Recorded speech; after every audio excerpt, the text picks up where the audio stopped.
Да ви покажа 2 седмици след като засадих нещата. Резултатът. Избуяли някакви бурени.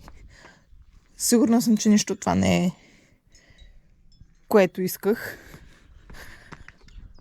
Тук е станало пак пълно с шишарки, въпреки че го бях разчистил. Явно с селите или други животни, не знам, са си играли тук.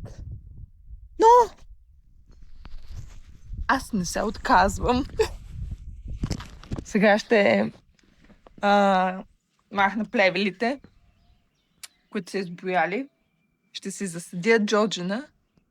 И освен него съм взела още семена за мащерка и копър.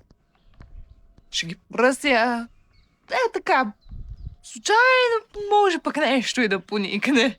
В някой момент. Да видим.